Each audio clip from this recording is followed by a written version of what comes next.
Welcome back to Bleepin' Performance. Today's episode is going to be sponsored by CarSponsors.com. Going to be a little bit different than usual.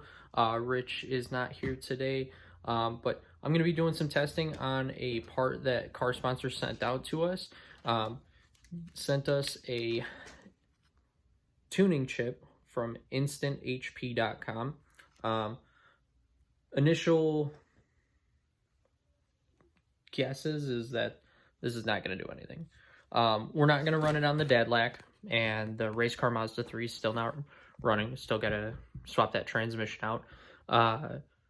Rich's Challenger is in the shop for some tuning issues with what he's working on. We're hoping to bring you an episode on that car very soon here. So we're actually going to be doing a draggy run on my wife's 2014 Mazda CX-9. Completely stock, and it's honestly like the only thing I would put this on and trust that it's really not going to blow it up if it does do anything at all, but I don't trust that it's going to do anything really. We're going to do draggy pull on it today as a baseline, and then we're going to install it, have her drive the car for about a week with it on, and then we'll do another draggy run next weekend and see if it made any difference. Their website claims 10 to 20 horsepower increase on 87 octane and 3 or 4 miles per gallon increase. So she's gonna let me know about the fuel economy. I don't think it's gonna do anything. I'm not an electrical engineer, so I'm not gonna take this thing apart to see what the insides are and what kind of processor chip it has or any of that stuff. We're just gonna see if it actually does anything to the car. Their website says that you put it on, drive for a week, and then you should see results. So that's what she's going to do. She's going to drive the car for a week. As I said before, I have little to no faith of this doing anything.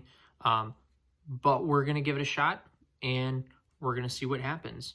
And let's get to it. We've got the draggy all set up on my wife's car, and we're going to go take it out and see what it does for a baseline, and then we'll install this guy.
All right, we're back at the garage after doing our baseline draggy runs in my wife's CX-9.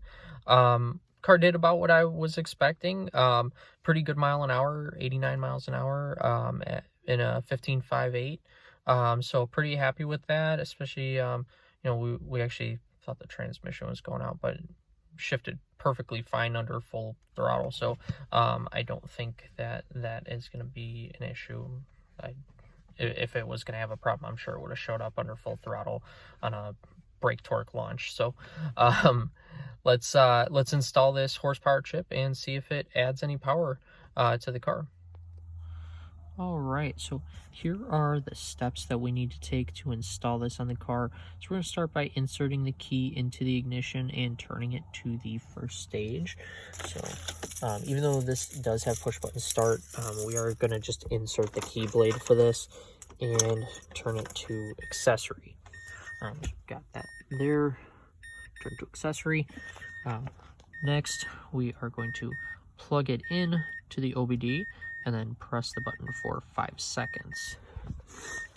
So we come down here on the CX-9, our OBD2 port is right down here, where my hand is.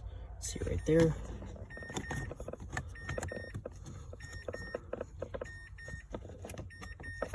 Oh, okay, it's got a little red LED light there. Take our 1, 2, 3, 4, 5. All right, got that done. Now we need to wait 30 seconds.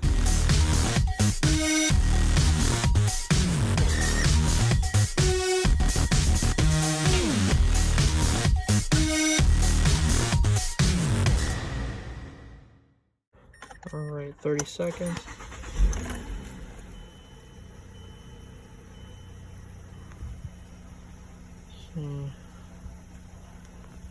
Close the door. All right, and I don't have my seatbelt on because I'm just sitting here, but looks like we're all good. So we'll leave that plugged in. It does have a little LED light on it, so we'll see if that causes any issues with the battery. Hopefully not. And we will approach this next weekend where we will do another draggy run. And today we had really good DA, so I'm actually probably going to jump in the Dadlac and see if we can break the record real quick, because I hate to waste this opportunity. And then we will do another draggy run, but we're gonna definitely cross-reference because I don't know what next weekend's weather is gonna look like.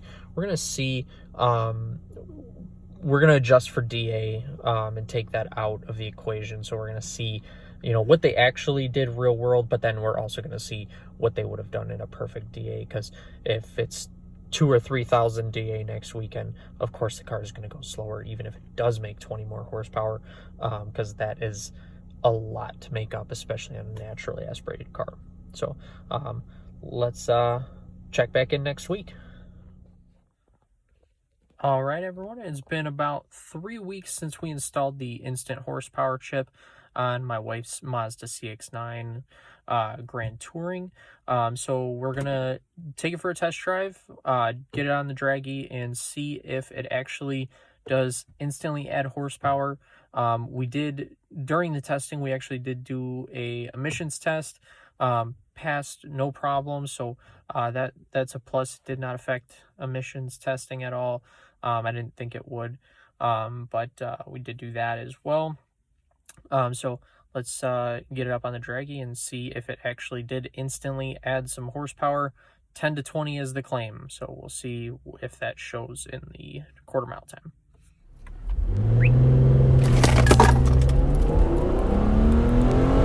30, 60,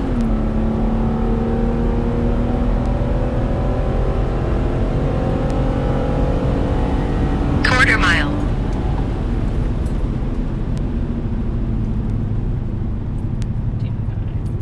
'Slow.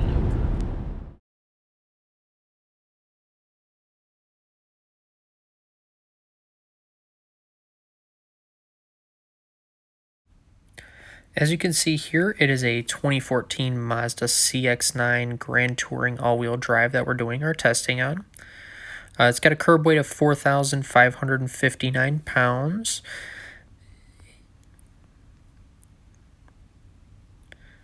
And a 3.7 liter V6, making 273 horsepower at the crankshaft. We're going to see a little less than that. On our quarter mile through the calculator from That Racing Channel, we have an estimated wheel horsepower number of 238. And then based on our quarter mile speed, an estimated wheel horsepower of 253. And those numbers average out to 245.5 wheel horsepower that we were making on our baseline run. This was pretty good. And when we correct for DA, which we had a pretty good DA at 316, not much of a difference. It did bring it down to 15.563 at 89 miles an hour.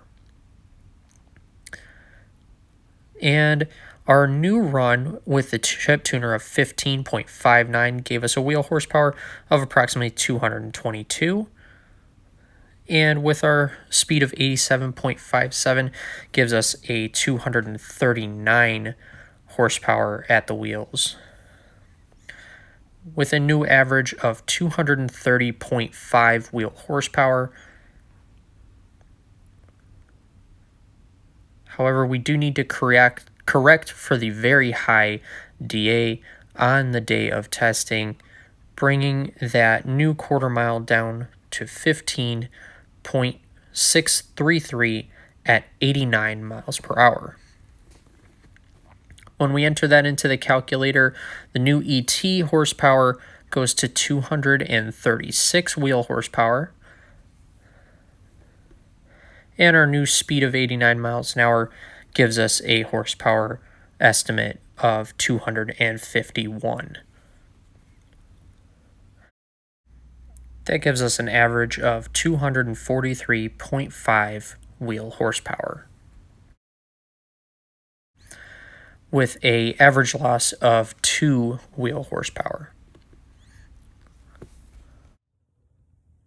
So as you can see, after running everything through the different calculators and averaging everything out, the loss, if you can even call it that, of approximately 2 wheel horsepower through the calculators, it's really a negligible difference. You could see that same difference back to back on an actual dyno, and it wouldn't be anything. Clearly, the chip tuner didn't do anything. Is big waste of money. I didn't pay anything for it. Car sponsors just sent that off to us to do some testing and make this video, and we wanted to be as honest as possible. So I don't recommend this product. It didn't do anything. It was not even a placebo effect. We didn't feel anything in the car. So we're going to take it off, package it back up, and it's going to be a product just collect and dust in the garage, or we'll throw it away. Thank you for watching, and don't forget to check out carsponsors.com and our other channel sponsor, SpeedLab, for your car parts and definitely a set of exhaust cutouts. Thank you for watching.